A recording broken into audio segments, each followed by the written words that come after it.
رب اشرح لي صدري ويسر لي أمري واحلل عقدة من لساني يفقهوا قولي سبحانك لا علم لنا إلا ما علمتنا إنك أنت العليم الحكيم.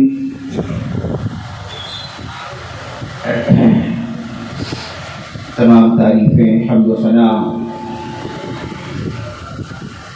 بڑائی اور بزرگی، عظمت و کبریائی اس اللہ رب العالمین وحدہ لا شریک کے لیے لائق و سزاوار ہے، جو اکیلا ہے، جو تنہا ہے، جو ہم سب کا خالق و مالک، مربی اور مدبر ہے، جس نے اپنی قدرت کاملہ سے ہم بنی نوع انسانوں کی ہدایت کے لیے، ان کی رہنمائی کے لیے انبیاء اور رسول کو مبعوث فرمایا، کتابیں نازل فرمائی، صحیفے نازل فرمائے کہ انسانیت کی رشد اور فلاح کا ذریعہ بنے۔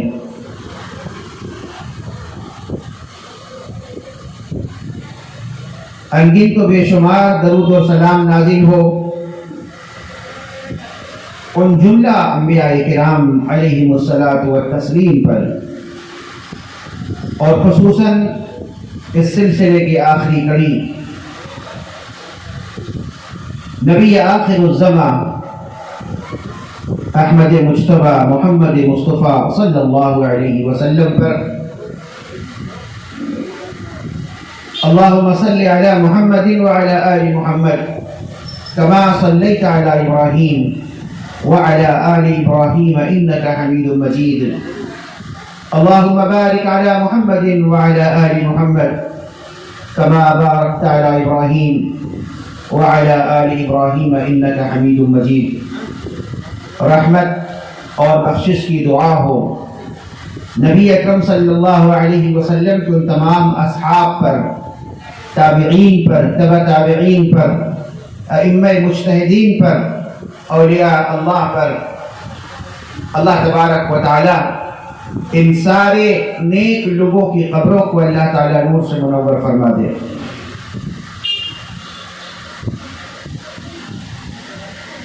بزرگوں اور نوجوان ساتھیوں، پردہ نشین ماں اور بہنوں،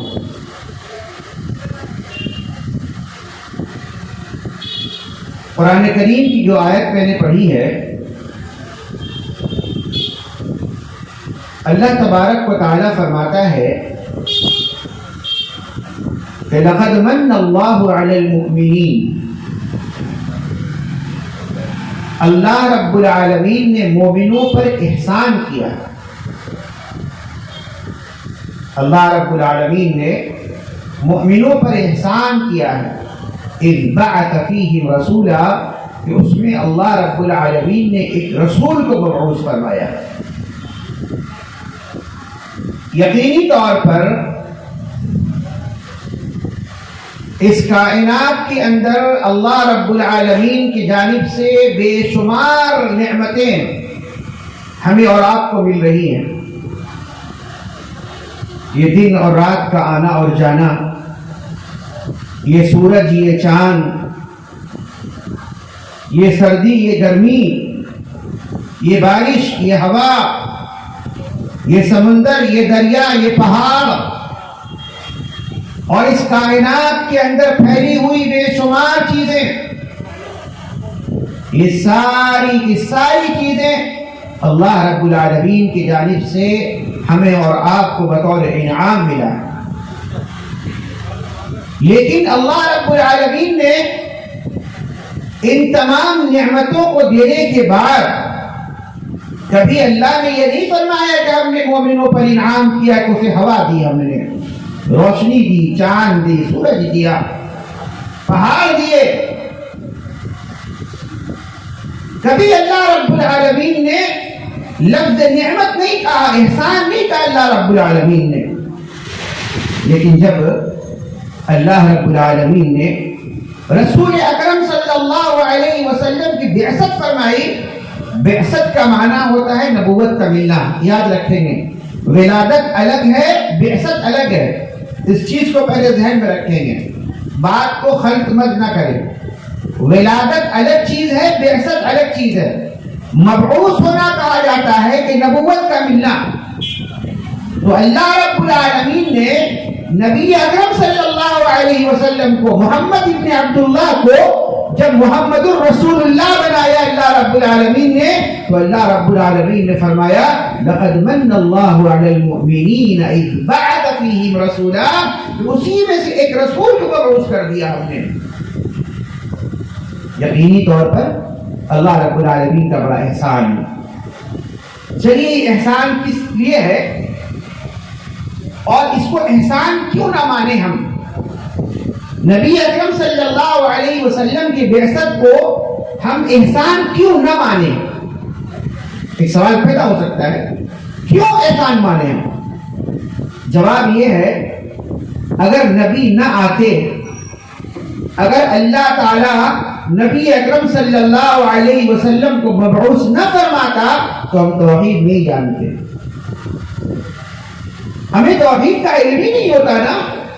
ہم نہ جانے کہاں کہاں اپنے زمین کو، اپنے سر کو نہ جانے کن کن جگہ پر جا کر کے پٹختے مارتے، کہاں کہاں سے آرزویں مانگتے، مرادیں مانگتے، نہ جانے کیا کیا کرتے ہم. نبی اکرم صلی اللہ علیہ وسلم کو اللہ رب العالمین نے مبعوث فرمایا. اللہ کے رسول صلی اللہ علیہ وسلم نے ہمیں تعلیم دی اور فرمایا یا ایھا الناس. صفا کی چوٹی پر اللہ کے رسول صلی اللہ علیہ وسلم تشریف لے گئے ہیں. صفا کی چوٹی پر، پہاڑ پر رسول اللہ صلی اللہ علیہ وسلم کھڑے ہیں اور اعلان کرتے ہیں یا ایھا الناس، اے لوگو سنو. کیا سنو؟ قولو، کہو. کیا کہو؟ لا الہ الا اللہ، اللہ کے علاوہ کوئی معبود برحق نہیں ہے. اللہ کے علاوہ کوئی معبود برحق نہیں ہے. تفلحو، کامیاب ہو جاؤ گے، تمہیں کامیابی حاصل ہوگی، اس دنیا میں بھی کامیابی اور آخرت میں بھی کامیابی. نبی صلی اللہ علیہ وسلم کو اللہ تعالیٰ مبعوث نہیں فرماتا، ہم اللہ کو نہیں پہچانتے، ہم اللہ کی قدر نہیں سیکھ سکتے، اللہ کے بارے میں علم نہیں ہوتا اگر اللہ تعالیٰ رسول کو مبعوث نہیں فرماتا.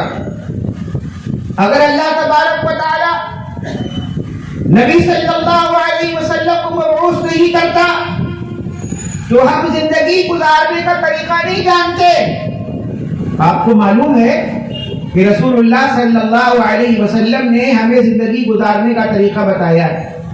میں آپ کو بتاؤں، دنیا کے اندر بہت سارے ادیان و ملل ہیں، دنیا کے اندر بہت سارے ادیان ہیں. اب ان تمام ادیان کا مطالعہ کیجئے، آپ کو معلوم ہوگا کہ صبح سے جب آپ اٹھتے ہیں نا، صبح کے وقت جب آپ اٹھتے ہیں، بیدار ہوتے ہیں، اس وقت آپ کے بیدار ہونے سے لے کر کے رات کے وقت جب آپ بستر پر جائیں گے اور جب آپ سو جائیں گے، اس وقت تک مکمل جو سلسلہ چلے گا نا آپ کا، ان تمام کے تمام لمحات کو رسول اللہ صلی اللہ علیہ وسلم نے آپ کو بتایا ہے، ایک لمحہ کی تعلیم دی ہے. بھلا کون سا مذہب ہوگا جو آپ کو سونے کا طریقہ سکھاتا ہے؟ سو جاؤ بھائی، سو جاؤ، سونا ہے نا.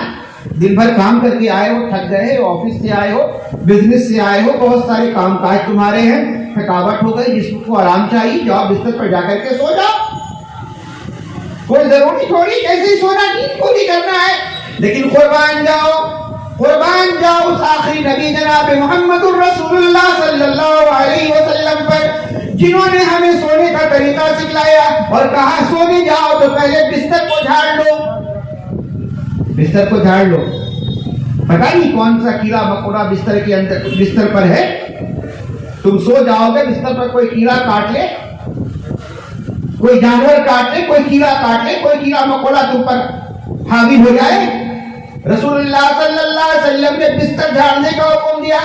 کہا کہ جب بستر پر جاؤ تو داہنے کروٹ ہو کر کے سویا کرو، دائیں کروٹ ہو کر کے سویا کرو. اس طریقے سے کہ دائیں کروٹ ہو اور یہ ہاتھ تمہارا مکان کے نیچے ہو. رسول اللہ صلی اللہ علیہ وسلم نے سونے کا طریقہ بتایا, کہا کہ نہیں دائیں کروٹ سویا کرو, بائیں کروٹ مت سویا کرو.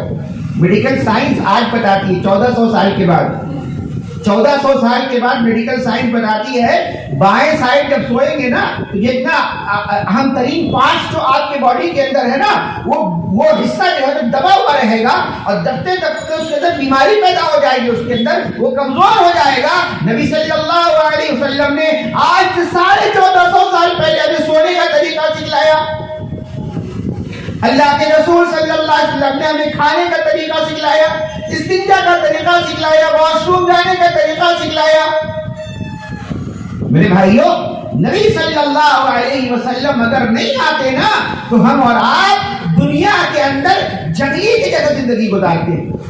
جیسا جنگل میں جنگلی زندگی گزارتا ہے نا, جو چارہ کھا رہا ہے پتا کھا لے رہا ہے, جو جس کو جو سمجھ میں آ رہا ہے, جیسا چارہ پہن رہا ہے, جیسا چارہ اوڑھ رہا ہے, جیسا چارہ کھا رہا ہے, جیسا چارہ بیٹھ رہا ہے, کوئی سونے کا بیٹھنے کا طریقہ نہیں معلوم. اللہ کے نبی صلی اللہ علیہ وسلم نے ہمیں کھانے کا طریقہ سکھلایا, کہا کھانے جب شروع کرو تو بیٹھ جایا کرو, بیٹھ کر کے کھاؤ. کھانا کو دیکھو کیا کھا رہے ہو نہیں کھا رہے ہو, اللہ کا نام لے کر کے کھاؤ, بسم اللہ کر کے کھاؤ. پانی پیو تو 3 سانس میں پانی پیو. یہ ساری چیزیں اللہ کے نبی صلی اللہ علیہ وسلم نے آج سے 1450 سال پہلے بتائی ہے. میڈیکل سائنس آج پروف کر رہا ہے کہ انسان کھڑے ہو کر پانی پی لے تو کیا نقصان ہوگا, ایک ہی بار میں پانی نہ پینے, ایک ہی بار میں پورے گلاس میں پانی پینے تو کون سا خطرہ پیدا ہوگا, کون سی بیماری پیدا ہوگی. میڈیکل سائنس آج بتا رہا ہے ہم کو. قربان جاؤ اس نبی پر, قربان جاؤ اس نبی پر جس نے ہمیں زندگی گزارنے کے ایک ایک طریقہ سکھلایا ہے. درود و سلام نازل ہو اس آخری نبی محمد رسول اللہ صلی اللہ علیہ وسلم. پڑھیں اللہم صلی علی محمد وعلی آل محمد کما صلیت علی ابراہیم وعلی آل ابراہیم انک حمید مجید. اللہم بارک علی محمد وعلی آل محمد کما بارکت علی ابراہیم وعلی آل ابراہیم انک حمید مجید. برادران اسلام, جب اس نبی کی اتنی اہمیت ہے, اتنا مقام ہے, اتنا مرتبہ ہے, تو ظاہر سی بات ہے کہ اس نبی پر ہم امتی جو ہے اس نبی کے جو ہم امتی ہیں, امتی ہونے کے لحاظ سے ہم پر بھی کچھ حقوق عائد ہوتے ہیں. امتی ہونے کے لحاظ سے ہم پر کچھ حقوق عائد ہوتے ہیں. ایک دنیا کے اندر کسی انسان ہے, یہاں پر بیٹھا ہوا ہے, اس کے ماں باپ ہیں. اس انسان سے پوچھو تمہارے باپ کی کیا قربانیاں تمہارے لیے ہے, وہ کہے گا بڑی قربانیاں ہے, میرا باپ دھوپ میں جل کر کے میرے لیے روٹی کا انتظام کرتا تھا, کتنی مشقتیں اٹھاتا تھا, جھیلتا تھا, مشقتیں جھیل کر اٹھا کر کے مجھ کو پروان چڑھایا, پرورش کی. تو پوچھا جائے گا بھائی جس باپ کی تم اتنی تعریف کر رہے ہو اس باپ کا کچھ حق بھی تم پر ہے یا نہیں؟ تو کہا جائے گا ہاں بہت سارے حقوق ہم پر عائد ہوتے ہیں. کہا جائے گا کہ بہت سارے حقوق ہم پر عائد ہوتے ہیں اپنے ماں باپ کے. اور ظاہر سی بات ہے ماں باپ کے حقوق ہیں. جس طریقے سے ایک اولاد پر ماں باپ کے حقوق ہیں, جس طریقے سے ایک شاگرد پر استاد کے حقوق ہیں, اسی طریقے سے آخری نبی محمد الرسول اللہ صلی اللہ علیہ وسلم کے امتی ہونے کے لحاظ سے اس نبی کے کچھ حقوق ہم پر عائد ہوتے ہیں. مختصر سے وقت میں چند حقوق کا تذکرہ کروں گا انشاءاللہ تعالی. جو باتیں بھی آپ کے سامنے آئیں گی قرآن و حدیث کی روشنی میں آئیں گی.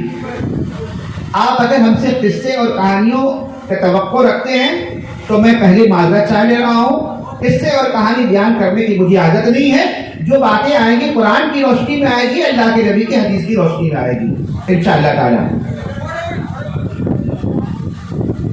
ایک مسلمان پر سب سے پہلا حق جو عائد ہوتا ہے رسول اللہ صلی اللہ علیہ وسلم کا, وہ یہ ہے کہ نبی صلی اللہ علیہ وسلم پر ایمان لانا. ایمان لانا بہت ضروری ہے. یہ تمام حقوق میں سے پہلا حق ہے کہ رسول اللہ صلی اللہ علیہ وسلم پر ایمان لایا جائے. یعنی آپ کو اللہ کا بندہ اور رسول تسلیم کیا جائے. چنانچہ جو اسلام کے جو 5 بنیادی ارکان ہیں, خاموش آہستہ سے بات کرو, اسلام کے جو 5 بنیادی ارکان ہیں جسے پلرز آف اسلام کہا جاتا ہے, یہ 5 بنیادی ارکان میں جو پہلا رکن ہے وہ یہ ہے کہ اس بات کی گواہی دینا کہ اللہ کے سوا کوئی معبود برحق نہیں، شہادت لا الہ الا اللہ، اس بات پہ اقرار کرنا کہ اللہ کے سوا کوئی معبود برحق نہیں ہے، اور دوسرا اس بات پہ اقرار اور گواہی دینا کہ محمد رسول اللہ صلی اللہ علیہ وسلم اللہ کے بندے اور رسول ہیں۔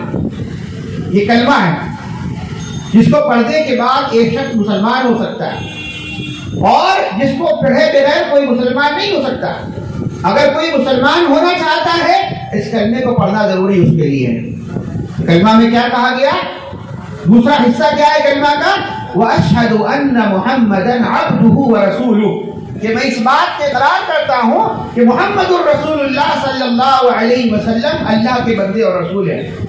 یہ دو حصہ یہاں پر دو باتوں پر ایمان لانا ہے۔ پہلا کیا ہے کہ اللہ کے رسول کو اللہ کا بندہ تسلیم کرنا۔ اللہ رب العالمین نے بندوں میں سے کو رسول بنایا، هو الذی بعث فی الامین رسولا منہم، اللہ رب العالمین نے انہی لوگوں میں سے ایک کو رسول بنایا۔ بھائی مکہ میں جو لوگ موجود تھے، جہاں نبی کرم صلی اللہ علیہ وسلم کو نبوت ملی 40ویں سال میں، وہ انہی کے درمیان رہنے والے تھے نا، انہی مکہ والوں کے رہنے کے درمیان رہنے والے تھے، انہی میں سے اللہ نے ایک کو رسول بنایا ہے، نبی بنایا اللہ رب العالمین نے۔ تو اللہ کا بندہ ہونا اس بات پر ایمان لانا ہے۔ اور کیوں ضروری ہے؟ اس لیے بھی ضروری ہے کہ اللہ رب العالمین نے قرآن کریم کی مختلف مقامات پر نبی اکرم صلی اللہ علیہ وسلم کو اپنا بندہ کہہ کر کے تعارف کروایا۔ کیا کہا اللہ رب العالمین نے قرآن کریم میں؟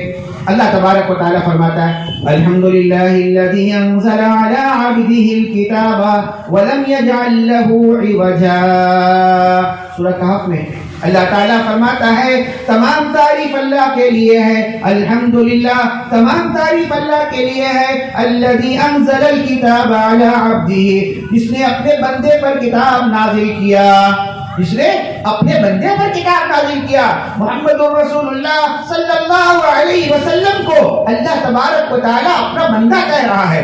اللہ رب العالمین فرماتا ہے قرآن کریم کے اندر تبارک الذی نزل الفرقان علی عبدہ لیکون للعالمین نذیرا، بابرکت ہے وہ ذات، تبارک الذی بابرکت ہے وہ ذات، نزل الفرقان، جس نے فرقان کو نازل کیا، قرآن کو نازل کیا، اس پر نازل کیا، علی عبدہ اپنے بندے پر نازل کیا، اپنے بندے پر نازل کیا۔ نبی اکرم صلی اللہ علیہ وسلم کو معراج حاصل ہوئی، آپ کو معراج حاصل ہوئی، اللہ اکبر، بڑا بہترین بڑا معجزہ ہے، معراج کا ملنا بڑا معجزہ ہے۔ اللہ تبارک و تعالی معراج کا ذکر کر رہا ہے۔ اللہ رب العالمین فرماتا ہے سبحان الذی اسری بعبدہ لیلا من المسجد الحرام الی المسجد الاقصی، تمہارا سبحان پاک ہے وہ ذات، سبحان پاک الذی، کون؟ سبحان الذی اسری بعبدہ، جو راتوں رات اپنے بندے کو لیلا من الاسرا بعبدہ لیلا من المسجد الحرام الى المسجد الاقصی، جو رات کے آخری حصے میں مسجد حرام سے مسجد اقصی کا سیر کرایا اپنے بندے کو، کس کو لے گیا اللہ رب العالمین؟ میرے اور تمہارے نبی جناب محمد الرسول اللہ صلی اللہ علیہ وسلم کو۔ دوران تقریر کئی مرتبہ اللہ کے نبی کا نام آئے گا، ٹھیک ہے؟ جب بھی نام آئے آپ صلی اللہ علیہ وسلم بولے، جب بھی نام آئے آپ صلی اللہ علیہ وسلم ضرور بولے، کیونکہ اللہ کے رسول صلی اللہ علیہ وسلم نے فرمایا وہ انسان بڑا بخیل ہے، وہ انسان بڑا بخیل ہے، وہ انسان بڑا بخیل ہے۔ کون بخیل ہے؟ جس کے سامنے میرا نام آئے، جس کے سامنے میرا نام آئے، یعنی نبی صلی اللہ علیہ وسلم کا نام آئے اور مجھ پر درود نہ بھیجے، وہ مجھ پر وہ درود نہ بھیجے۔ اللہ کے نبی صلی اللہ علیہ وسلم فرمایا وہ انسان بہت بڑا بخیل انسان ہے، کنجوس انسان ہے وہ، جس کے سامنے نبی صلی اللہ علیہ وسلم کا نام آئے اور درود نہ پڑے۔ لہذا دوران تقریر جب بھی میں نبی صلی اللہ علیہ وسلم کا نام لوں آپ صلی اللہ علیہ وسلم ضرور پڑھیں گے انشاءاللہ۔ تو پہلا حق کیا ہے؟ نبی صلی اللہ علیہ وسلم کو اللہ کا بندہ ماننا کہ آپ اللہ کے بندے ہیں، بندوں میں سے ایک بندہ ہے، لیکن اللہ رب العالمین نے اس بندے کو نبوت عطا فرما دی، رسالت عطا فرما دی، اور آپ کو اپنا حبیب بنا لیا اللہ رب العالمین نے، رسول بنایا۔ رسول ہونا کیا معمولی بات ہے؟ ارے بڑا شرف ہے، بڑا مقام ہے، بڑا مقام ہے، بڑا مرتبہ ہے۔ رسول بنائے اللہ رب العالمین نے، تو اللہ نبی صلی اللہ علیہ وسلم کیوں اللہ کا بندہ ہونے پر ایمان لانا، اور آپ صلی اللہ علیہ وسلم کو اللہ کے رسول ہونے پر ایمان لانا، جیسا کہ اللہ رب العالمین نے قرآن کریم میں ارشاد فرمایا فآمنوا باللہ ورسولہ والنور الذی انزلنا واللہ بما تعملون خبیر۔ ایمان لاؤ، فآمنوا باللہ ورسولہ، بس ایمان لاؤ اللہ پر، اس کے رسول پر، والنور، اور اس نور پر، الذی انزلنا، جس کو اللہ نے نازل کیا، یعنی قرآن کریم پر ایمان لاؤ۔ واللہ بما تعملون خبیر، اور جان لو کہ اللہ تعالیٰ تمہارے تمام عملوں سے باخبر ہے۔ نبی اکرم صلی اللہ علیہ وسلم پر ایمان لانے کا کیا فائدہ ہے؟ کیا فائدہ ہے ایمان لانے کا؟ اور اس کی وجہ سے آپ کو کیا آپ کا مقام و مرتبہ کیا ہوگا؟ اس کی فضیلت کیا ہے؟ چنانچہ ایک حدیث ہے جو امام البانی رحمہ اللہ نے اپنے صحیحہ میں اس کو نقل کیا، اس حدیث کو اللہ کے رسول صلی اللہ علیہ وسلم نے فرمایا، توبہ کہتے ہیں خوشخبری کو، توبہ کہتے ہیں خوشخبری کو۔ فرمایا نبی کریم صلی اللہ علیہ وسلم نے، توبہ لمن رآنی وآمن بی، خوشخبری ہے اس شخص کے لیے، کس کے لیے؟ توبہ لمن رآنی وآمن بی، اس شخص کے لیے خوشخبری ہے جس نے مجھ کو دیکھا اور مجھ پر ایمان لے آیا۔ اللہ اکبر، جس نے مجھ کو دیکھا اور مجھ پر ایمان لے آیا۔ خوشخبری ہے ابو بکر رضی اللہ عنہ کے لیے، خوشخبری ہے عمر فاروق کے لیے، خوشخبری ہے عثمان غنی کے لیے، خوشخبری ہے ان صحابہ کرام کے لیے جنہوں نے اللہ کے نبی جناب محمد رسول اللہ صلی اللہ علیہ وسلم کے چہرے انور کا دیدار کیا اور آپ صلی اللہ علیہ وسلم پر ایمان لے آئے۔ فرمایا توبہ لمن رآنی وآمن بی، کہ خوشخبری ہے اس شخص کے لیے جس نے مجھ کو دیکھا اور مجھ پر ایمان لے آیا۔ اس کے بعد کیا فرمایا؟ سنیں، غور سے سنیں، خاموشی سے سنیں، بہت اہم حدیث بیان کر رہا ہوں۔ بیٹھ جائیے، مہربانی کر کے بیٹھ جائیے۔ دیکھیے ایک بات بیان کر دوں، میں ایک بات یہاں بیان کر دوں، پہلے اس کے بعد تقریر کروں گا۔ میں نبی صلی اللہ علیہ وسلم کا نام آئے، ان کا ذکر آئے اور ہم آپس میں بات چیت کریں، ہم سے بڑا بیوقوف کون ہوگا؟ بھائی ہمارے بعد اسلاف ایسے گزرے ہیں نا، ایک مجلس سے گزرے، غالباً امام احمد بن حنبل رحمہ اللہ ہے، بھائی بڑے ائمہ میں سے ہیں، ایک مجلس سے گزر رہے ہیں، بات نصیحت ہو رہی ہے، مجلس کھچا کھچ بھرا ہوا ہے، مجلس کھچا کھچ بھرا ہوا ہے۔ آپ نے ایک مرتبہ نظر دوڑائی، دیکھا کوئی جگہ کرسی خالی نہیں، جگہ خالی نہیں، آپ آگے بڑھ گئے۔ خطیب صاحب جو تھے وہ بولے کہ بھائی آپ کہاں جا رہے ہیں، رک جائیے۔ کسی نے کہا یہی کھڑے ہو جائیے۔ امام احمد بن حنبل رحمہ اللہ فرماتے ہیں کہ مجھ کو یہ گوارا نہیں ہے کہ نبی اکرم صلی اللہ علیہ وسلم کا نام نامی آئے اور ہم اسی طرح ٹہلتے رہے اور چلتے رہے اور کھڑے رہے، یہ مجھے گوارا نہیں ہے۔ جگہ ملتی بیٹھ جاتے، ہم جگہ ملتی تو بیٹھ جاتے، سن لیتے، لیکن جگہ نہیں کہیں چلا جا رہا ہو بھی۔ لہٰذا آپ حضرات جب مجلس کو بلائے ہیں اور نبی کی سیرت سن رہے ہیں تو بیٹھ جائیے، خاموشی سے سنیے، بات چیت مت کیجیے۔ ابھی میں نے کیا حدیث پڑھی کہ اللہ کے رسول نے فرمایا اس شخص کے لیے خوشخبری ہے جس نے مجھ کو دیکھا اور ایمان لے آیا۔ بڑی بات ہے۔ اب حدیث کا دوسرا حصہ سنیے اور آپ خوش ہو جائیے۔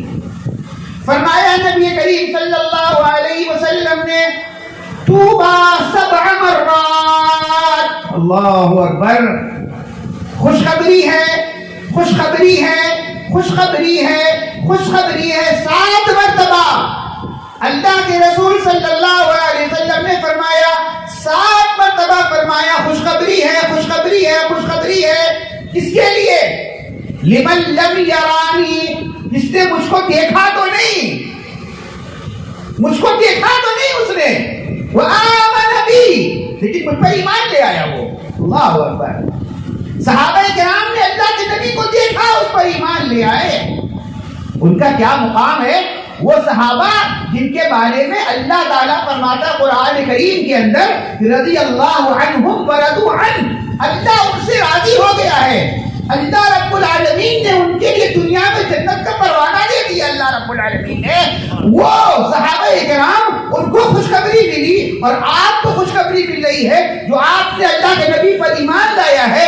آپ نے اللہ کے نبی کو دیکھا تو نہیں اپنے آنکھوں سے، لیکن آپ ایمان لے آئے ہیں. نبی صلی اللہ علیہ وسلم فرماتے ہیں توبہ 7 مرات، 7 مرتبہ خوشخبری اس کے لیے ہے. لمن لم یرانی وآمن بی، جس نے مجھ کو دیکھا تو نہیں لیکن مجھ پر ایمان لے آیا ہو. اللہ کے نبی صلی اللہ علیہ وسلم پر ایمان لانے کی فضیلت ہے. لہذا ہم سب کو چاہیے کہ ہم اللہ کے نبی صلی اللہ علیہ وسلم کی رسالت پر ایمان لائیں. یہ پہلا حق ہے نبی اکرم صلی اللہ علیہ وسلم کا. دوسرا حق ہے، جب آپ ایمان لے آئے، رسول اللہ صلی اللہ علیہ وسلم کو آپ نے نبی اور رسول تسلیم کر لیا، اب ایمان لانے کے بعد آپ کی دوسری ذمہ داری یہ ہے، دوسرا حق یہ ہے کہ اس نبی کی عزت کریں، اس نبی کی تعظیم کریں، اس نبی کی توقیر کریں، ان کے ادب کو محفوظ خاطر رکھیں، ان کی بے ادبی نہ کریں، ان کی گستاخی نہ کریں. کیونکہ اللہ رب العالمین نے آپ کو نبی کریم صلی اللہ علیہ وسلم کی تعظیم و توقیر کا حکم دیا ہے، اور نبی کریم صلی اللہ علیہ وسلم کی تعظیم و توقیر میں یہ بات شامل ہے کہ رسول اللہ صلی اللہ علیہ وسلم کے حکموں کے آگے اپنا حکم نہ لگایا جائے، رسول اللہ صلی اللہ علیہ وسلم کے تعلیم کے مقابلے میں اپنی باتیں نہ لائی جائیں، رسول اللہ صلی اللہ علیہ وسلم کی باتوں پر اپنی باتوں کو آگے نہ کی جائے. یہ ہے رسول اللہ صلی اللہ علیہ وسلم کی تعظیم. قرآن کریم میں اللہ رب العالمین نے ارشاد فرمایا ہے، 2-3 آیت میں پڑھوں گا، آپ سماعت فرمائیں. اللہ رب العالمین نے فرمایا لا تجعلوا دعاء الرسول كدعاء بعضكم بعضا. اللہ کے رسول صلی اللہ علیہ وسلم بیٹھے ہوئے ہیں، صحابہ کرام بھی بیٹھے ہوئے ہیں، آپس میں بات چیت ہو رہی، رسول اللہ سے بات چیت کر رہے ہیں، رسول اکرم صلی اللہ علیہ وسلم سے بات چیت کر رہے ہیں، انداز کچھ اور ہو رہا ہے. اللہ رب العالمین نے آسمان سے آیت نازل فرمائی، وحی نازل فرمائی، لا تجعلوا دعاء الرسول كدعاء بعضكم بعضا. تم میں سے کوئی آدمی رسول سے ایسی باتیں نہ کرے جیسے وہ آپس میں ایک دوسرے سے باتیں کرتا ہے. آپس میں جس طریقے سے باتیں کرتے ہو نا، اس طریقے سے بات مت کرنا، بلکہ رسول اللہ کے سامنے جب بیٹھنا، نبی صلی اللہ علیہ وسلم سے جب بات چیت کرنا، ادب کو محفوظ خاطر رکھنا، ادب کے دائرے میں رہنا، ان کی عزت کرنا، ان کی توقیر کرنا، یہ اللہ رب العالمین نے حکم دیا. اللہ تبارک و تعالیٰ قرآن کریم میں ارشاد فرماتا ہے، سورہ حجرات کی آیت ہے، اللہ رب العالمین فرماتا ہے یا ایھا الذین آمنوا لا ترفعوا اصواتکم فوق صوت النبی ولا تجهروا له بالقول كجهر بعضكم لبعض ان تحبط اعمالكم وانتم لا تشعرون. اللہ رب العالمین نے فرمایا یا ایھا الذین آمنوا، اے ایمان والو، لا ترفعوا اصواتکم فوق صوت النبی، نبی کی آواز پر اپنی آواز کو اونچی مت کرو، نبی کی آواز پر اپنی آواز کو اونچی مت کرو. ولا تجهروا له بالقول كجهر بعضكم لبعض، اور آپس میں نبی کے سامنے اس طریقے سے بات نہ کرو جیسے آپس میں دوسرے سے باتیں کیا کرتے ہو. اور اگر تم ایسا کرو گے تو کیا ہوگا؟ اگر کوئی اس طرح کرتا ہے تو کیا ہوگا؟ ان تحبط اعمالکم، تمہارے اعمال برباد ہو جائیں گے، تمہارے اعمال برباد ہو جائیں گے، تمہارے روزے برباد، تمہارا حج برباد، تمہاری نمازیں برباد، تمہارے سارے اعمال برباد ہو جائیں گے اگر تم اللہ کے رسول کی آواز پر اپنی آواز کو اونچی کرو گے. وانتم لا تشعرون، اور تم کو اس بات کا شعور بھی نہیں ہوگا. میرے بھائیوں، قرآن کریم کی اس آیت کریمہ کا شان نزول اگر آپ سنیں گے نا تو آپ کو معلوم ہوگا کہ بخاری کی روایت ہے، قبیلہ بنو تمیم ایک قبیلہ ہے، وہاں کے کچھ افراد ایک وفد اللہ کے نبی صلی اللہ علیہ وسلم کی خدمت میں حاضر ہوئے. نبی صلی اللہ علیہ وسلم کی خدمت میں حاضر ہوئے، ایک وفد آیا ہے، ایک گروپ آیا اللہ کے رسول صلی اللہ علیہ وسلم کے پاس. شیخین کریمین ابو بکر رضی اللہ تعالیٰ عنہ اور عمر رضی اللہ تعالیٰ عنہ دونوں حضرات وہاں موجود ہیں. یہ دونوں حضرات وہاں موجود ہیں. اس قبیلہ بنو تمیم کے لیے ایک امیر منتخب کرنا ہے. قبیلہ بنو تمیم کے لیے ایک امیر منتخب کرنا ہے کہ ایک امیر اس کے لیے منتخب کر دی جائے، وہ اپنے امیر کے ماتحت کام کرے گا.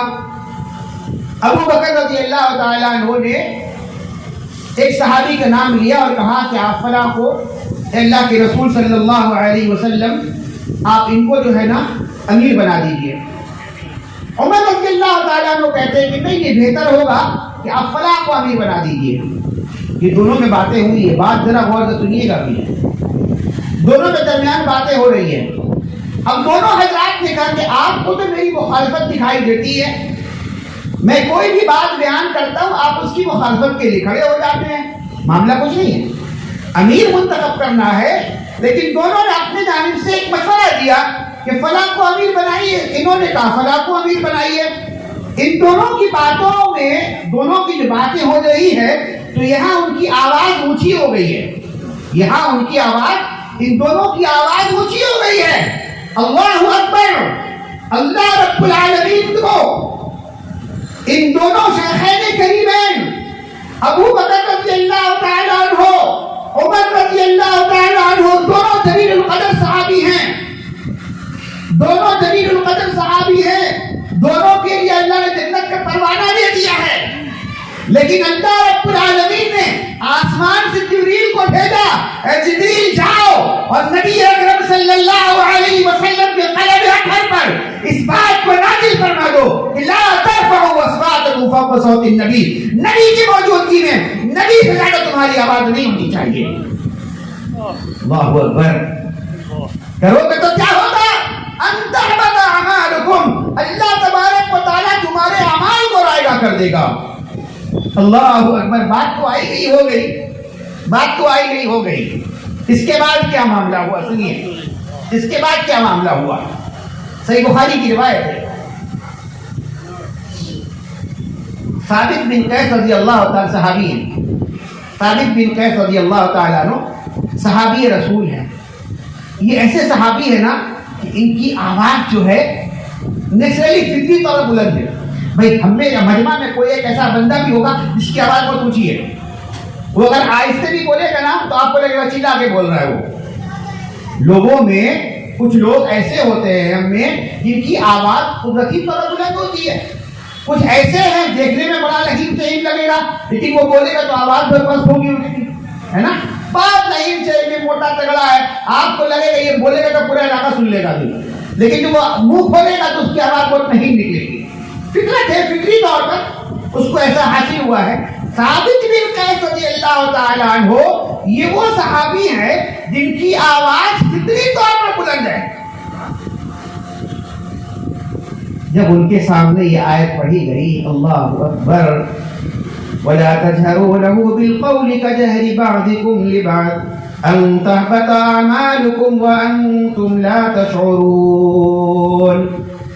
تمہاری آواز نبی کی آواز سے اگر اونچی ہو جائے اور نبی کی موجودگی میں آپس میں اس طریقے سے باتیں کرنے لگو گے، ان تحبط اعمالکم، اللہ رب العالمین تمہارے اعمال کو برباد کر دے گا. وانتم لا تشعرون، تم کو اس بات کا شعور بھی نہیں ہوگا. ثابت بن قیس رضی اللہ تعالی عنہ اپنے گھر پہ جاتے ہیں، گھر کے دروازے کو بند کر لیتے ہیں اور کہتے ہیں گھر والیوں سے آج کے بعد میں اللہ کے نبی کے مجلس میں نہیں جاؤں گا. آج کے بعد میں اللہ کے نبی کی مجلس میں نہیں جاؤں گا. کیوں نہیں جاؤں گا؟ میری آواز بہت بلند ہے، میں جب بولتا ہوں آواز اونچی ہو جاتی ہے. اللہ کے رسول کی مجلس میں کوئی بات کہہ دوں گا آواز اونچی ہو جائے گی. میرے تو زندگی کے سارے اعمال کا غارت ہو جائیں گے، میری زندگی کے تمام اعمال برباد ہو جائیں گے، میں اللہ کے رسول کے مجلس میں نہیں جاؤں گا، اس سے بہتر ہے کہ میں گھر میں بند ہو جاؤں، تنہائی اختیار کر لوں۔ اللہ اکبر۔ ایک دن، 2 دن، 3 دن اللہ کے نبی پریشان، کیا بات ہے؟ ثابت بن قیس نظر نہیں آ رہا ہے، کل بھی ثابت بن قیس ثابت نہیں آئے، آج بھی ثابت نہیں آئے، کیا بات ہے؟ اللہ کے رسول صلی اللہ علیہ وسلم اپنے صحابی کو ڈھونڈ رہے ہیں، بھائی آخر ثابت بن قیس کو ہوا کیا؟ بیمار تو نہیں پڑ گیا؟ کوئی پریشانی تو نہیں آ گئی؟ کوئی معاملہ تو نہیں آ گیا؟ آخر ہوا کیا؟ اچانک سے مجلس سے غائب ہو جانا، رسول اکرم کے مجلس سے دور ہو جانا، آخر کون سا معاملہ آ گیا؟ کون سی بات ہو گئی؟ آخر ایسی کون سی وجہ آ گئی کہ ثابت بن قیس مجلس چھوڑ کر کے غائب ہو گئے؟ ذرا پتہ تو چلاؤ، معلوم تو کرو۔ صحابی رسول میں ایک صحابی کہتے ہیں اللہ کے رسول صلی اللہ علیہ وسلم مجھے ذمہ داری دیجئے، میں ثابت کا پڑوسی ہوں، میں ثابت بن قیس کا پڑوسی ہوں، میں جاؤں گا، پوچھوں گا ثابت بن قیس سے، پتہ کروں گا آخر کیا معاملہ ہے، کیوں نہیں آ رہے ثابت۔ گئے ایک مرتبہ، دروازہ کھٹکھٹایا، نوک کیا دروازہ، ثابت بن قیس کو ثابت بن قیس کی حالت کو دیکھتے تو رو رو کر کے برا حال ہے۔ ثابت بن قیس رضی اللہ تعالیٰ عنہ کو دیکھا، رو رو کر کے برا حال ہے، آنکھیں لال ہو گئی، سرخ ہو گئی ہے۔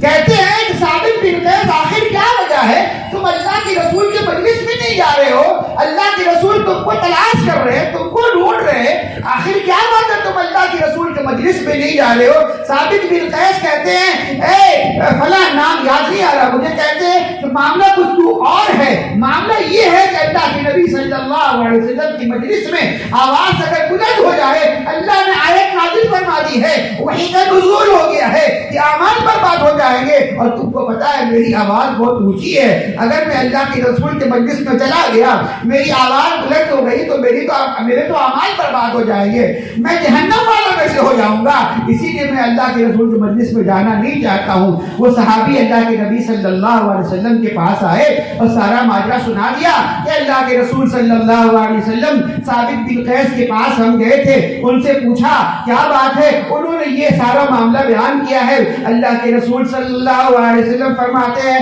اے میرے صحابی، جاؤ ثابت بن قیس کے گھر جاؤ اور جا کر کے کہہ دو کہ ثابت بن قیس تم جہنم والوں میں سے نہیں ہو، اللہ کے نبی نے فرمایا کہ تم جنتی ہو، اللہ کے نبی نے فرمایا کہ تم جنتی ہو، تم جنتی ہو، جاؤ ثابت بن قیس سے کہہ دو کہ آ جائے میری مجلس میں۔ اللہ اکبر۔ لا ترفعوا اصواتکم فوق صوت النبی، نبی کی آواز پر اپنی آواز کو مت لگاؤ۔ یہ تعظیم و توقیر، عزت اور احترام نبی اکرم صلی اللہ علیہ وسلم۔ لیکن یاد رکھیں یہاں پر ایک اہم بات بیان کر دوں، تعظیم و توقیر کے نام پر ہم کو غلو نہیں کرنا ہے، تعظیم و توقیر کے نام پر ہم کو مبالغہ آرائی بھی نہیں جانا ہم کو ہے، کیونکہ پچھلی قوم جو ہے نا، نصارہ جو ہے، یہ غلو کرنے کی وجہ سے گمراہ ہو۔ اللہ نے کیا فرمایا؟ غیر المغضوب علیہم ولا الضالین، ان لوگوں کے راستے پر مت چلا جو مغضوب ہوئے، جن پر غضب نازل ہوا، جو گمراہ ہوئے۔ کون مغضوب ہوئے؟ الیہود، یہود مغضوب ہوئے، والنصارى، اور نصرانی جو ہے کہ گمراہ ہو گئے۔ کیسے گمراہ ہو گئے؟ انہوں نے اپنے نبی کو اللہ کا درجہ دے دیا، اللہ کا بیٹا بنا دیا، اللہ کا بیٹا بنا دیا۔ اللہ کے نبی جناب محمد رسول اللہ صلی اللہ علیہ وسلم فرماتے ہیں، صحیح بخاری کی روایت ہے، لا تطرونی کما اطرت النصارى عیسی ابن مریم، اے میرے امتی سنو، میرے معاملے میں غلو مت کرنا، میرے معاملے میں حد سے زیادہ بڑا چڑھا کرنا بولنا۔ کما اطرت النصارى عیسی ابن مریم، جیسا کہ عیسیٰ ابن مریم کے ماننے والوں نے، ان کے امتی نے اپنے نبی عیسیٰ علیہ السلام کے بارے میں بڑھا چڑھا کر کہا۔ آپ نے فرمایا انما انا عبد، میں بندہ ہوں، میں بندہ ہوں، فقولوا عبد اللہ ورسولہ، بس تم مجھے اللہ کا بندہ اور رسول کہو۔ یہ عزت اور احترام ادب کے دائرے میں ہونا چاہیے۔ رسول اکرم صلی اللہ علیہ وسلم کے فرمان کے مطابق ہونی چاہیے. تو دوسرا حق کیا ہے؟ رسول اللہ صلی اللہ علیہ وسلم کا دوسرا ہم پر اور آپ پر جو عائد ہوتا ہے وہ ہے رسول اکرم صلی اللہ علیہ وسلم کی تعظیم کی جائے, آپ کی توقیر کی جائے. اور اللہ رب العالمین نے قرآن کریم کے اندر اس کا حکم دیا ہے. قرآن کریم میں اللہ تعالیٰ فرماتا ہے اِنَّا أَرْسَلْنَاكَ شَاهِدًا وَمُبَشِّرًا وَنَذِيرًا. سورہ فتح میں اللہ رب العالمین نے فرمایا اِنَّا أَرْسَلْنَاكَ, بے شک ہم نے تم کو بھیجا ہے نبی, ہم نے آپ کو بھیجا ہے شاہد, گواہ بنا کر بھیجا ہے, ومبشر, بشارت دینے والا بنا کر بھیجا ہے, ونذیرا, اور ڈرانے والا بنا کر بھیجا ہے. اے نبی ہم نے آپ کو شاہد بنایا, گواہ بنایا ہے, اور کیا بنایا ہے؟ بشیر بنایا ہے, خوشخبری دینے والا بنایا ہے, ونذیر بنایا ہے, ڈرانے والا بنا کر کے بھیجا ہے. لتؤمنوا باللہ ورسولہ, تاکہ تم اللہ پر ایمان لاؤ, اس کے رسول پر ایمان لاؤ, وتعزروہ وتوقروہ, اور ان کی عزت کرو, ان کا ادب کرو, ان کی حمایت کرو, اور ان کی حمایت کرو, وتسبحوہ بکرۃ واسیلا, اور صبح و شام اللہ رب العالمین کی تسبیح بیان کرو. اللہ اکبر.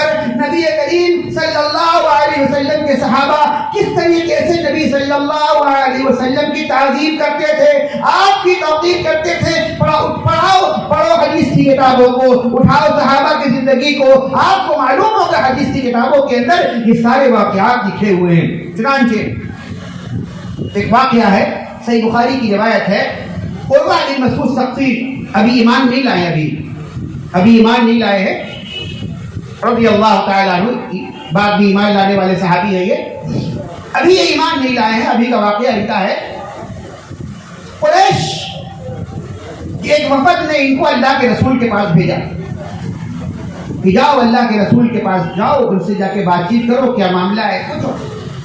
چنانچہ قریش کی جانب سے عروہ بن مسعود ثقفی پہنچتے ہیں اللہ کے رسول صلی اللہ علیہ وسلم کے پاس, اور جو کچھ وہاں بات چیت ہوئی, جو دیکھا, جو دیکھنے کے بعد جو پہنچے اپنے قوم کے پاس, اپنے قبیلے کے پاس پہنچے, قوم کے پاس پہنچے ہیں. قوم کے پاس پہنچنے کے بعد عروہ بن مسعود ثقفی بیان کرتے ہیں, اے قوم, اے میری قوم, کیا کہتے ہیں؟ اے قوم واللہ لقد وفدت علی الملوک, اے میری قوم میں نے بڑے بڑے بادشاہوں سے ملاقات کی ہے. اللہ اکبر. عروہ بن مسعود ثقفی ابھی ایمان نہیں لائے ہیں, ابھی ایمان نہیں لائے. وہ جا کر اپنی قوم کو کہتے ہیں اے میری قوم لقد وفدت, میں نے ملاقات کی ہے بڑے بڑے بادشاہوں سے, ووفدت علی قیصر و کسریٰ والنجاشی, اور میں نے ملاقات کی قیصر سے, کسریٰ سے, نجاشی سے, ان بڑے بڑے بادشاہوں سے میری ملاقات ہوئی ہے. ان کی زندگی کو دیکھا ہے, ان کے معتقدین کو دیکھا ہے, ان کے ماننے والوں کو دیکھا ہے میں نے, بڑے بڑے بادشاہوں کے. لیکن سنو کیا کہتے ہیں عروہ بن مسعود ثقفی, کہتے ہیں لیکن میں نے اللہ کی قسم, واللہ اللہ کی قسم, جو تعظیم اور توقیر میں نے محمد الرسول اللہ کی ان کے اصحاب کو کرتے ہوئے دیکھی ہے, ان کے ساتھیوں کو کرتے ہوئے دیکھی ہے, کسی کو نہیں دیکھا میں نے. وہ کہتے ہیں ارے میں نے تو یہ دیکھا ہے, اگر وہ نبی اگر کھکھارے نا, تھوک اگر پھینکے نا, تو بلغم جو منہ سے نکلے ان میں سے کوئی نہ کوئی ساتھی لینے کو تیار ہو جائے اپنے ہاتھ میں, اور لے کر کوئی چہرے پر مل رہا ہے, کوئی بدن پر مل رہا ہے, اللہ کے رسول کے بلغم کو لے کر کوئی چہرے میں مل رہا ہے, کوئی سر میں مل رہا ہے. کیا عزت ہے, کیا توقیر ہے اس نبی کی. کہتے ہیں عروہ بن مسعود ثقفی کہتے ہیں جب وہ نبی وضو کرتا ہے, اللہ اکبر, جب وہ نبی وضو کرتا ہے اور وضو کا پانی جب زمین پر گرنے جاتا ہے, ہر کوئی دوڑ جاتا ہے اس وضو کے پانی کو لینے کے لیے, اس وضو کے پانی کو لے کر کے حاصل کر لیں. اور وہ نبی جب گفتگو کرتا ہے, وہ نبی جب گفتگو کرتا ہے تو اس کے ساتھی ایسے سنتے ہیں جیسے اس کے سر پر کوئی پرندہ بیٹھا ہوا ہو, ہلنے ڈولنے کا نام نہیں لے رہا ہے, بالکل خاموش بیٹھا ہوا ہے, گھٹ کے سہم کے بیٹھا ہوا ہے کہ میرے نبی ہم کو کیا حکم دے رہے ہیں. اور وہ نبی جب اپنی قوم کو کسی کام کے کرنے کا حکم دیتا ہے تو بے تحاشا دوڑ کر کے نکل جاتے, پوچھتے بھی نہیں کہاں جانا ہے نہیں جانا ہے. یہ عزت ہے, یہ مقام ہے, یہ مرتبہ ہے اس رسول کا. کون بیان کر رہا ہے؟ عروہ بن مسعود ثقفی ابھی ایمان نہیں لائے. اللہ اکبر. تعظیم و توقیر رسول اکرم صلی اللہ علیہ وسلم کی ہمیں سیکھنی چاہیے کہ اللہ کے نبی کی تعظیم کیا ہوتی ہے. آج تعظیم کے نام پر مجھے اگر موقع دیجئے, اگر حق بیان کروں تو کہنے دیجئے مجھے کہ آج راستے میں چوک چوراہوں پر جس طریقے سے رسول اللہ صلی اللہ علیہ وسلم کا نام لے کر کے آپ کے مبارک نام کا مذاق اڑایا جا رہا ہے, ڈی جے کے تھال پر اور طبلے پر رسول اللہ کا نام لے کر کے تالیاں بجائی جا رہی ہے. کیا رسول اللہ صلی اللہ علیہ وسلم کی تعظیم ہے؟ کیا یہ توقیر ہے؟ کیا یہ ادب ہے یا بے ادبی ہے؟ مجھے اس بات کو بتا دیجئے, یہ ادب ہے یا بے ادبی ہے؟ یہ تالیاں ٹھوک کر کوئی نبی کا نام لے, ڈی جے بجا کر کوئی نبی کا نام لے, کیا یہ ادب کا تقاضا ہے؟ ہم اپنے باپ دادا کا نام تالیوں میں نہ لیں, ہم اپنے باپ دادا کا نام ڈی جے میں نہ لیں, لیکن کائنات کے امام جناب محمد رسول اللہ صلی اللہ علیہ وسلم کا نام ہم ڈی جے میں لیں. اس سے بڑی بے ادبی اور گستاخی کیا ہو سکتی ہے؟ میرے بھائیوں, یہ حق ہے رسول اللہ صلی اللہ علیہ وسلم کا کہ ہم نبی صلی اللہ علیہ وسلم کی تعظیم کریں اور آپ کی توقیر کریں. آگے بڑھتے ہیں. ایک مسلمان پر, ایک مومن پر رسول اللہ صلی اللہ علیہ وسلم کا جو حق ہوتا ہے اس میں سے ایک حق یہ بھی ہے کہ رسول اللہ صلی اللہ علیہ وسلم سے محبت کی جائے. رسول اللہ صلی اللہ علیہ وسلم سے محبت کی جائے. اللہ اکبر. یہ بہت اہم ترین حق ہے. آپ کی محبت دل کے اندر نہیں ہے نا, آپ سب کچھ کر لیں, آپ مومن نہیں ہو سکتے. آپ کی داڑھی لمبی ہو سکتی ہے, آپ کا جبہ لمبا ہو سکتا ہے, آپ پگڑی کیا پگڑا بھی پہن سکتے ہیں, آپ تسبیح کے دانے کھٹکھٹا سکتے ہیں, آپ سب کچھ کر سکتے ہیں, لیکن اگر آپ کے دل کے اندر نبی سے محبت نہیں ہے نا, سب بیکار ہے. کوئی معنی نہیں رکھتا, کوئی معنی نہیں رکھتا نا. کیا فرمایا نبی کریم جناب محمد رسول اللہ صلی اللہ علیہ وسلم نے؟ لا يؤمن احدكم حتى اكون احب اليه من ولده ووالده والناس اجمعين. صحیح بخاری کی روایت ہے. اللہ کے رسول صلی اللہ علیہ وسلم نے ارشاد فرمایا لا یؤمن احدکم, تم میں کا کوئی شخص ایمان والا نہیں ہو سکتا. آپ اپنا نام رکھیں نا عبداللہ, عبد الرحمن, آپ کھائیں نا جو کھانا ہے, کھاتے رہیں اور کہتے شجرا بتا دے کہ میرا باپ فلاں تھا, میرا دادا فلاں تھا, کوئی فلاں اور فلاں سب بتاتے چلے, کوئی فائدہ نہیں ہے. لا یؤمن احدکم, تم میں کا کوئی شخص مومن نہیں ہو سکتا حتی اکون احب الیہ من ولدہ ووالدہ والناس اجمعین, جب تک کہ اس کے دل میں میری محبت یعنی محمد رسول اللہ صلی اللہ علیہ وسلم کی محبت اس کی اولاد سے زیادہ نہ ہو, اس کے باپ سے زیادہ نہ ہو, اور دیگر سارے لوگوں سے زیادہ محبوب اس کے دل میں محمد رسول اللہ صلی اللہ علیہ وسلم کی ذات اگر نہیں ہے, وہ انسان مومن نہیں ہو سکتا, مسلمان نہیں ہو سکتا. اور اللہ رب العالمین نے قرآن کریم میں ارشاد فرمایا قل ان کان آباؤکم وابناؤکم واخوانکم وازواجکم وعشیرتکم واموال اقترفتموها وتجارة تخشون کسادها ومساکن ترضونها احب الیکم من اللہ ورسولہ وجہاد فی سبیلہ فتربصوا حتی یأتی اللہ بامرہ. اللہ رب العالمین نے فرمایا قل ان کان آباؤکم وابناؤکم, اے نبی کہہ دیجئے تمہارے ماں باپ, تمہارے بیٹے بیٹیاں, تمہارے بھائی بہنیں, تمہارے کنبے قبیلے, تمہارے رشتے دار, تمہارے کوٹھی باڑی, تمہارے مال دولت, تمہارے گاڑی بنگلے, تمہارا کاروبار, یہ ساری چیزیں اگر اللہ سے زیادہ اور اللہ کے رسول سے زیادہ محبوب تم کو ہے تو اللہ نے فرمایا فتربصوا حتی یأتی اللہ بامرہ, انتظار کرو کہ اللہ کا حکم کوئی تم پر آ جائے, اللہ کا عذاب تم پر کوئی آ جائے. اگر تمہارے دل میں اللہ اور اس کے رسول سے زیادہ یہ ساری چیزیں محبوب ہے تو رسول اکرم صلی اللہ علیہ وسلم سے محبت عین ایمان کی علامت ہے. نقص ایمان کے اندر اگر دل میں محبت نہیں ہے تو صحیح بخاری کے ایک واقعہ مجھے یاد آ رہا ہے، ایک حدیث ہے، اللہ کے رسول صلی اللہ علیہ وسلم گزر رہے ہیں راستے سے، عمر رضی اللہ تعالیٰ عنہ ساتھ ساتھ ہیں، ساتھ میں عمر رضی اللہ تعالیٰ عنہ اللہ کے نبی کے دست مبارک کو پکڑے ہوئے ہیں، اللہ کے نبی صلی اللہ علیہ وسلم عمر رضی اللہ تعالیٰ عنہ کے ہاتھ کو پکڑے ہوئے چلے جا رہے ہیں۔ عمر رضی اللہ تعالیٰ عنہ فرماتے ہیں کہ اللہ کے رسول صلی اللہ علیہ وسلم، مجھے میرے دل میں آپ کی محبت نا ہر ایک شے سے بڑھ کر ہے، ہر ایک شے، کوئی چیز ہو اللہ سوائے کہ میری اپنی جان کی۔ عمر رضی اللہ عنہ کہتے ہیں ہر ایک چیز سے زیادہ محبوب ہے، بال بچے ہو، اولاد ہو، مال دولت ہو، کچھ بھی ہو، ہر ایک چیز سے زیادہ محبوب سوائے میری اپنی جان کی۔ اللہ اکبر۔ نبی صلی اللہ علیہ وسلم اپنا ہاتھ چھڑا لے، اپنے دست مبارک کو چھڑا لیا،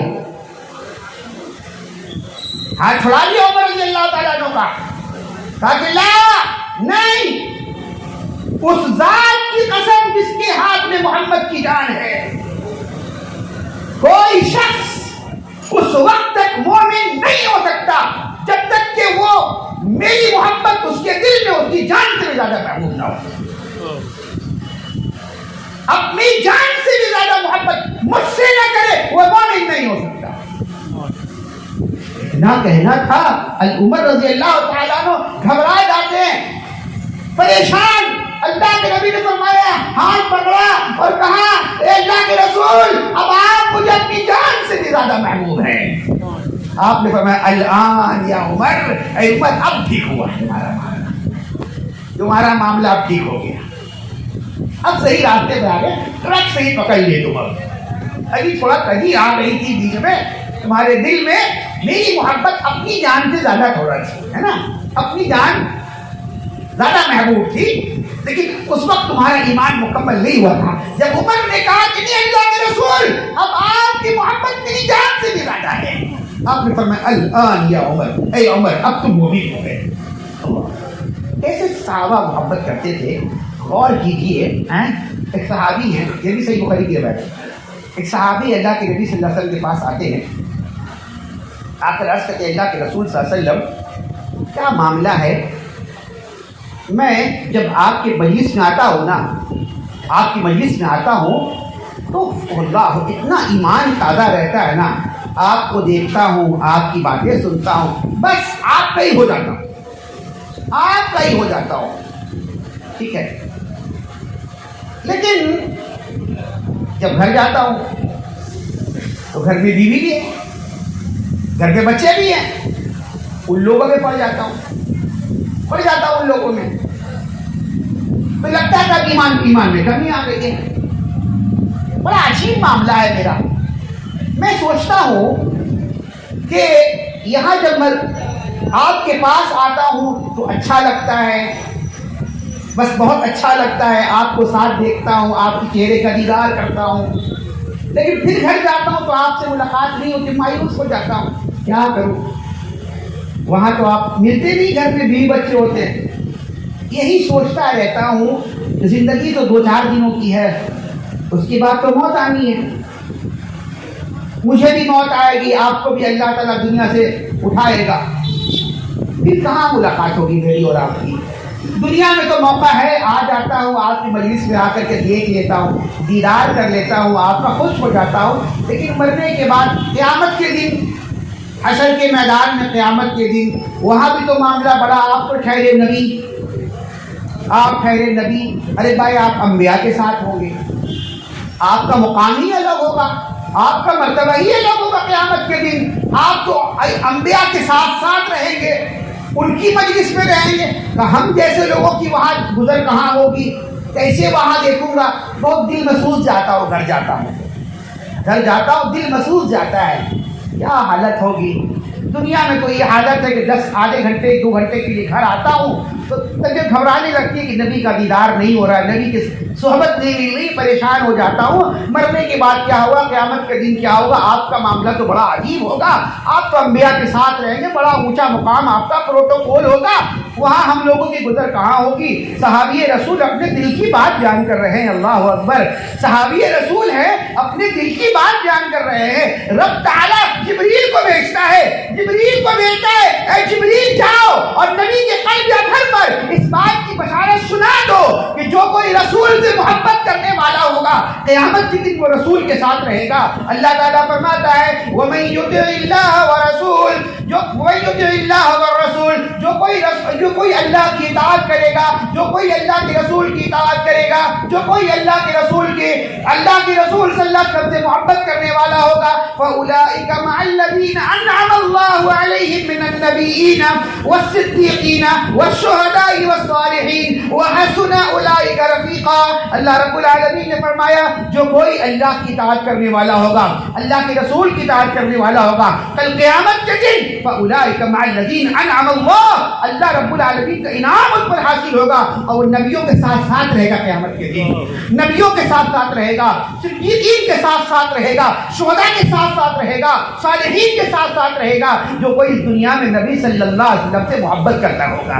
اللہ اکبر، نبی کریم جناب محمد الرسول اللہ صلی اللہ علیہ وسلم کی محبت دل کے اندر موجود رہنا چاہیے، یہ ہمارے ایمان کا حصہ ہے۔ دل کے اندر نبی کی محبت نہیں ہے، ایمان لفظی کا نام نہیں ہے، ایمان بک کرنے کا نام نہیں ہے، ایمان دل کے اندر ہوتا ہے، اور ایمان کا تقاضا یہ ہے کہ اس دل کے اندر نبی صلی اللہ علیہ وسلم سے محبت موجود ہو۔ بات محبت کیا جاتی ہے تو ہم محبت کا معنی کچھ اور لے لیتے ہیں، لیکن محبت کس کو کہا جاتا ہے؟ محبت کہا جاتا ہے اطاعت کو، کس کو؟ اطاعت کو، یعنی کہ محبوب کی باتوں پر قربان ہو جانا ہے نا۔ ایک آدمی بولتا رہے وہ فلاں وہ میرا محبوب ہے، محبوب ہے، محبوب ہے، لیکن محبوب کی بات ہی نہ مانے۔ ایک مثال دوں، ایک شاگرد ہے، ایک شاگرد ہے، اس کا استاد سامنے بیٹھا ہوا ہے، بار بار کہتا ہے استاد جی ہم آپ سے بہت محبت کرتے ہیں، بہت محبت کرتے ہیں آپ سے، دن بھر بجا رہا ہے ایک ہی بات کو، ہم آپ سے بہت محبت کرتے ہیں۔ استاد کی محبت میرے دل کے اندر بالکل بھری ہوئی ہے، ہر وقت محبت کا دم بھر رہا ہے استاد سے۔ استاد کہتے ہیں بیٹے وہ جوتیاں رکھی ذرا سیدھی کر دو، یہ جوتا وہ سیدھا کرنے مت بولیے ہم کو، یہ سب کام مت بولیے استاد جی۔ پورا دن دم بھر رہا ہے محبت کا، ہر دن بول رہا ہے نبی میرے استاد سے محبت ہے، استاد سے محبت ہے۔ استاد نے کہا جوتیاں سیدھی کر دی، تو جوتا ہوتا سیدھا کرنے کا کام مت بولیے ہم کو۔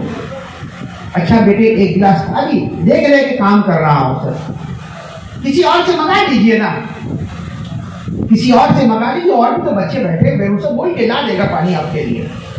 ایمانداری سے بتاؤ کیا آپ نے استاد سے محبت کر رہا ہے؟ وہ بتاؤ، ایمانداری سے بتاؤ کیا وہ اپنے استاد سے محبت کرتا ہے؟ نہیں کرتا ہے محبت۔ وہ محبت کا تقاضا یہ ہے کہ محبوب کی باتوں پر قربان ہو جائے، محبوب کی باتوں پر قربان ہو جانا، یہ محبت ہے۔ یہ کیسی محبت ہے کہ دم بھرے محبت کی اور جب باری آئے عمل کی تو پیچھے ہٹ جائیں، ہے نا، ہے کہ نہیں؟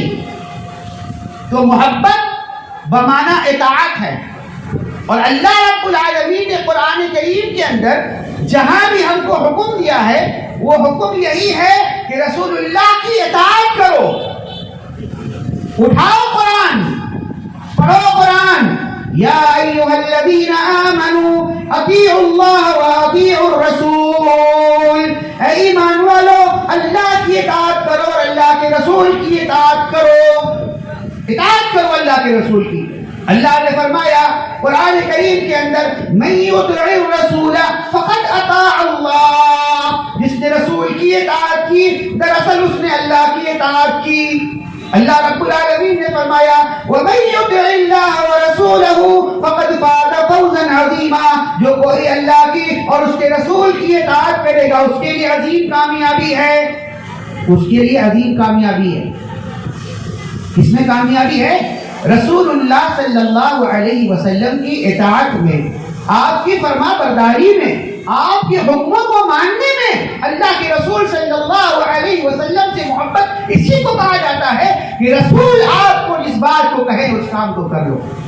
اور اللہ رب العالمین نے قرآن کریم کے اندر رسول کو یہ مقام دیا ہے، رسول اللہ صلی اللہ علیہ وسلم کو اللہ نے یہ مقام دیا ہے۔ کیا مقام دیا؟ اللہ نے فرمایا قرآن کریم کے اندر وَمَا آتَاكُمُ الرَّسُولُ فَخُذُوهُ وَمَا نَهَاكُمْ عَنْهُ فَانْتَهُوا، رسول تم کو جو کچھ دے اس کو لے لو، اور جس چیز سے روکے اس سے رک جاؤ، جس چیز سے روکے اس کو رک جاؤ۔ بات سمجھ رہے ہیں آپ؟ رسول کسی بات کا جب حکم دیتے ہیں یا دیے، وہ عمل کہاں ملے گا ہم کو؟ ظاہر سی بات ہے حدیث کی کتابوں کے اندر ملے گی۔ اللہ کا جو حکم ہے قرآن کے اندر موجود ہے، یا ایھا الذین آمنوا یا ایھا الذین آمنوا یا ایھا الناس یا ایھا الناس یا ایھا الذین آمنوا، قرآن کریم میں اللہ نے حکم دیا ہے۔ نبی صلی اللہ علیہ وسلم نے جو حکم دیا وہ کہاں ملے گی؟ اللہ کے رسول صلی اللہ علیہ وسلم کی حدیث میں ملے گی۔ اب اگر ہم حدیث کو نہ مانیں تو آپ کیسے اللہ کی نبی کی اطاعت کریں گے؟ اللہ رب العالمین نے قرآن کریم کے اندر نماز کے قائم کرنے کا حکم دیا، کہا وَأَقِیمُوا الصَّلَاةَ، نماز قائم کرو۔ نماز کیسے قائم کرنی ہے؟ اللہ کے رسول صلی اللہ علیہ وسلم نے پڑھ کے دکھلایا ہے، وضو کر کے دکھلایا ہے، سو کر کے دکھلایا ہے۔ میں نے بتایا نا یہ ساری چیزیں رسول اللہ صلی اللہ علیہ وسلم کی سنت ہے، اور آپ صلی اللہ علیہ وسلم کی سنتوں پر عمل کرنا اللہ کے رسول صلی اللہ علیہ وسلم کی اطاعت کا فرما برداری ہے۔ اور اسی کا اللہ رب العالمین نے ہمیں حکم دیا یا ایھا الذین آمنوا اطیعوا اللہ واطیعوا الرسول، اے ایمان والو اللہ کی اطاعت کرو، رسول کی اطاعت کرو۔ اور سماج کے اندر رہتے ہوئے جب کوئی پریشانی آ جائے، آپس میں جھگڑے ہو جائے، مسلمانوں میں کوئی اختلاف پیدا ہو جائے، ہو سکتا ہے بھائی ایک گھر میں اگر 4 برتن ہم رکھتے ہیں نا ایک ساتھ تو آواز آتی ہے وہاں سے۔ 4 برتن ایک ساتھ اگر رکھ دو ڈھنڈھنانا شروع ہو جاتا ہے وہ۔ اب امت اسلامیہ اتنی بڑی ملت ہے مسلمانوں کی، یہ امت محمدیہ اتنی بڑی تعداد، اتنی بڑی طاقت دنیا کے اندر پھیلے ہوئی، کوئی کالا ہے، کوئی گورا ہے، کوئی انگریزی بولنے والا، کوئی ہندی بولنے والا، کوئی کچھ اور بولنے والا، ہر ایک کا کلچر الگ ہے، طریقہ الگ ہے۔ کبھی کبھی کسی معاملے میں اختلاف پیدا ہو جا رہا، چلو عبادت کے معاملے میں اختلاف پیدا ہو جائے، کسی مسئلے میں اختلاف پیدا ہو جائے مسلمانوں میں، ہم سب پھٹول کریں گے بیٹھ کر کے، گالی گلوچ کریں گے، کیا کریں گے؟ کیا کریں گے ہم؟ اللہ رب العالمین نے قرآن کریم میں ارشاد فرمایا فَإِن تَنَازَعْتُمْ فِي شَيْءٍ، کہ اگر بحیثیت مسلمان، بحیثیت امت اسلامیہ محمدیہ، اگر تمہاری جماعت میں قوم کے اندر کوئی اختلاف کسی مسئلے میں پیدا ہو جائے، کیسے ڈھونڈو گے اس کو؟ حل کیسے کرو گے؟ اللہ رب العالمین نے فرمایا فَرُدُّوهُ إِلَى اللَّهِ، لوٹو اللہ کی جانب، قرآن کی جانب۔ کہاں لوٹو؟ قرآن کی جانب لوٹو، والرسول، رسول کی جانب لوٹو، اس کی حدیث کی جانب لوٹو، بلاؤ اپنے اپنے علماء کو، قرآن اور حدیث لے کر کے بیٹھ جاؤ، قرآن اور حدیث لے کر کے بیٹھ جاؤ، دیکھو میرا تمہارا جو مسئلہ اختلافی مسئلہ ہے، دیکھو قرآن کے اندر کیا ہے، حدیث کے اندر کیا ہے، اور جو بات لے کر مل جائے اس پر عمل کر لو۔ یہ کون کرے گا؟ معلوم ہے، پتہ اللہ نے کہا ان کنتم تؤمنون باللہ والیوم الاخر، اگر تم اللہ پر ایمان رکھتے ہو، یوم آخر پر ایمان رکھتے ہو، تمہارے ایمان پر لانے کا تقاضا یہ ہے کہ تم اپنے آپس کے اختلافات کو حل کرنے کے لیے قرآن اور اللہ کے نبی کے حدیث کو لے کر کے بیٹھ جاؤ گے۔ نہ میری بات، نہ کسی مولوی کی بات، نہ کسی پر، ہر مولوی کی بات سر آنکھوں پر، لیکن آپ کی ہر بات اس وقت قابل قبول ہے جب آپ کی بات اللہ کی کتاب کے مطابق ہو اور محمد رسول اللہ صلی اللہ علیہ وسلم کی حدیث کے مطابق ہو۔ آپ بولنے والے کتنے اچھے نہیں ہو، بڑے لنترانی ہیں، بڑے انداز آپ کا اچھا ہے، محفل کو لوٹ لیا آپ نے، لیکن آپ کی بات اگر قرآن اور حدیث کے مطابق نہیں ہے تو ہم نہیں مانیں۔ سن لیں گے آپ آئے ہیں بڑی محنت سے دور سے ہمارے پاس آپ ہیں، سن لیں گے، بے ادبی نہیں کریں گے آپ کی، لیکن بات تو وہی مانیں گے جو آپ قرآن کے مطابق کہیں گے، جو آپ حدیث رسول کے مطابق کہیں گے، کیونکہ میں نے ایمان لایا اللہ کے اوپر اور میں نے ایمان لایا محمد رسول اللہ صلی اللہ علیہ وسلم کی رسالت پر ایمان لایا ہے۔ تو میرے کہنے کا مقصد یہ ہے کہ رسول اکرم صلی اللہ علیہ وسلم سے محبت کا تقاضا یہ ہے کہ آپ صلی اللہ علیہ وسلم کی اطاعت کی جائے، آپ کے فرمان کو مانا جائے۔ اب آئیے آج کے دور میں ہم بہت سارے محبت عاشق رسول کو دیکھتے ہیں، ہر کوئی عشق رسول میں ڈوبا ہوا ہے، ہر کوئی عشق رسول میں ڈوبا، کوئی اپنے آپ کو نہیں کہتا کہ ہم عاشق نہیں ہیں، ہر کوئی عاشق کہلوا رہا ہے۔ آئیے ذرا دیکھیے جس سے عشق کرتے ہیں یا جن سے محبت کا دم بھرتے ہیں ان کی تعلیمات پر بھی آپ کا عمل ہے کہ نہیں۔ ایک اہم ترین تعلیم، وصیت جانتے ہیں؟ وصیت جانتے ہیں نا؟ جب انسان دنیا سے رخصت ہوتا ہے نا تو اپنے پیچھے رہ جانے والوں کو وصیت کرتا ہے۔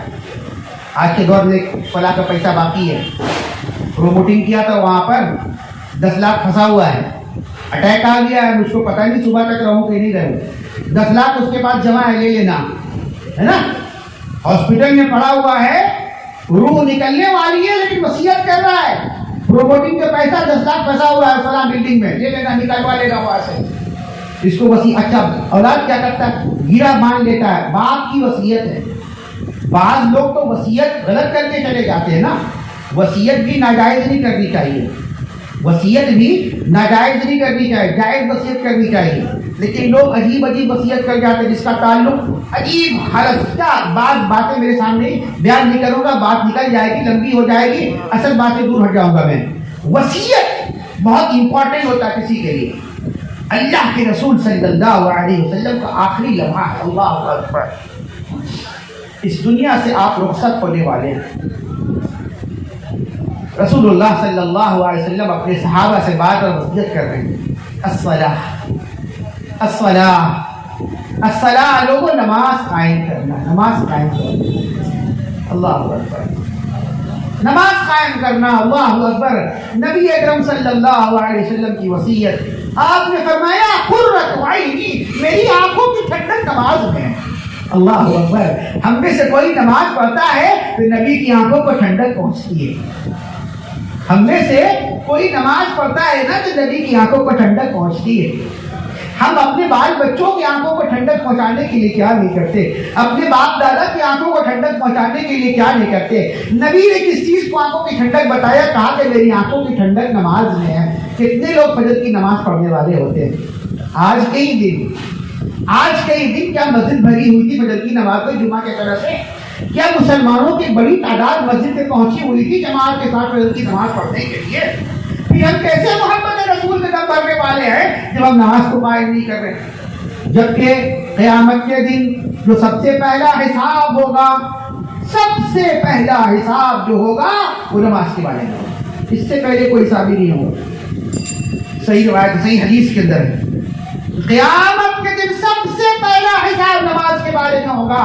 اگر یہ نماز درست ہے تو ہر عمل درست، بلکہ بات تو محدثین نے اس کی تفسیر جو بیان کی ہے نا کہ اگر دیکھ لیا جائے کہ نماز یہ درست ہے، ٹھیک ہے سبھی ٹھیک ہوگا، نماز پڑھا سبھی ٹھیک ہوگا سر، جب نماز صحیح پڑھا اس نے مکمل، سب کچھ ٹھیک ہوگا، جاؤ اب دیکھا بھی نہیں جائے گا اس کو، دیکھا بھی نہیں جائے گا اس کو، چلو سب کچھ ٹھیک ہوگا، نماز تو ٹھیک ہے اس کی، لیکن اگر نماز میں ارے خلل ہے، فجر پڑھتا ہی نہیں تھا، 9 بجے پڑھتا تو ایک عجیب نماز ہمارے 9 بجے فجر کی نماز ہوتی ہے۔ مسلمانوں کی اکثریت ایسی ہے کہ فجر کی نماز 9 بجے پڑھتی ہے۔ میں تو بعض مسجدوں میں جو ذمہ داران ہوتے ہیں نا مسجد میں دیکھیں کہ نماز کا ٹائم لکھا ہوا رہتا ہے، فجر ظہر عصر ہے نا، میں کہتا ہوں ذمہ داروں سے ایک ٹائم لگا دو، فجر کی دوسری جماعت 9 بجے ہوگی، لگا دو ایک نام بھائی، دوسری جماعت 9 بجے ہوگی. کیا کیا جائے مسلمانوں کو؟ بڑی تعداد مسلمانوں کی ایسی ہے کہ 9 بجے اٹھ کے مسجد جا کے نماز پڑھتی ہیں. عجیب حال ہے. اللہ رب العالمین نے فرمایا ان الصلاۃ کانت علی المؤمنین کتابا موقوتا، بے شک مومنوں پر نماز اس کے وقت کے ساتھ فرض کی گئی ہے. فجر کا جو وقت ہے فجر ہی میں فجر اسی وقت پڑھیں گے، ظہر کے وقت میں ظہر پڑھیں گے، عصر کے وقت میں عصر، مغرب کے وقت مغرب، عشاء کے وقت عشاء. ہر نماز کے لیے اللہ کے نبی صلی اللہ علیہ وسلم نے نماز کو پڑھ کر کے وقت بتایا تھی کہ اسی وقت تم کو نماز ادا کرنی ہے. ہم نے منچاہا زندگی گزار دیا، من چاہیے زندگی گزار دی ہم نے.